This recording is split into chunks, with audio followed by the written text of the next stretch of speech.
ஆண்டவரும் இரட்சகருமாகிய இயேசு கிறிஸ்துவின் இனிய நாமத்தினாலே உங்களை நான் வாழ்த்துகிறேன்.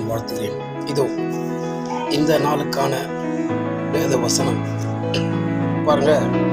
சங்கீதம் 23:6 இப்படியாய் சொல்லப்பட்டிருக்கிறது, என் ஜீவனுள்ள நாளெல்லாம் நன்மையும் கிருபையும் என்னை தொடரும். ஹல்லேலூயா. ஆமா, ஆண்டவர் ஒரு நேரடியான வார்த்தை கொடுக்குறாங்க உங்களுக்கு. என் ஜீவனுள்ள நாளெல்லாம் நன்மையும் கிருபையும் தொடரும். எவ்வளோ ஒரு ஆசீர்வாதமான வார்த்தை பாருங்க, எவ்வளோ ஒரு அற்புதமான வார்த்தை பாருங்க.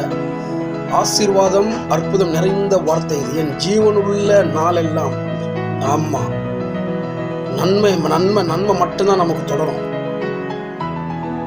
தீமை வந்தாலும் அதை கர்த்தர் அதை கிருபை நிமித்தமாக நமக்கு என்ன பண்ணுவாங்கனாக்கா அதை நன்மையாய் மாற பண்ணுவார். ஆமா, ஹல்லேலூயா.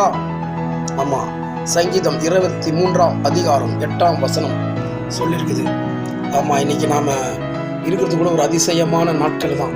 ஆமா, உலகெங்கிலும் சரியான போர்கள் நடந்து கொண்டு இருக்கிறது. ஆனா கர்த்தர் பாருங்க, நம்மளை எவ்வளவு அபரிதமா ஆசீர்வதிச்சு நமக்கு 3 வேளை சாப்பாடு கொடுத்து நம்மளை நிம்மதியா இருக்க வச்சிருக்காரு. ஹல்லேலூயா. கர்த்தருக்கு மகிமை உண்டாவதாக. பாருங்க, சைனாலலாம் இன்னைக்கு பார்த்தீங்கன்னாக்கா ஒரு கேஸோட சிலிண்டரோட விலை 2000 ரூபாய். நான் யூடியூப்ல பார்த்தேன். ஒரு சகோதரி அப்படியே அவங்க கண்ட்ரியில் இருக்கிற ரேட்டை எடுத்து நமக்கு லைவாக போட்டு காட்டுறாங்க. அது மட்டும் இல்லை, கேஸ் இந்த எரிபொருள் பிரச்சனையை தீர்க்கிறதுக்காக நம்ம பிரதமர் மோடி ஐயாவும் பாருங்க நிறைய ஆக்ஷன் எடுத்திருக்காங்க. ஆமாம், கர்த்தர் கிருபை. ஆமாம், கர்த்தர் நம்ம கூட இருக்கிறதுனால தான் இந்த தீமையெல்லாம் பாருங்க நமக்கு நன்மையாய் மாறுது. ஆமாம், ஏதோ ஒரு ஊரில் போர் நடந்தால் கூட நமக்கு அதனுடைய நிழல் நம்ம மேலே படாமல் அதனுடைய செய்தியும் அது காணொலியை மட்டும் நம்ம பார்க்குறோம்.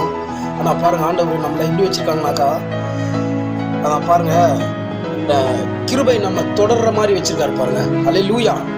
ஆமாம், இதை பார்த்து கொண்டிருக்கிற தேவ ஜனங்களே, கர்த்தருக்கு பிரியமான சகோதர சகோதரிகளே, ஆமாம், இந்த நாள் கர்த்தர் கொடுக்குற வசனம் பாருங்க.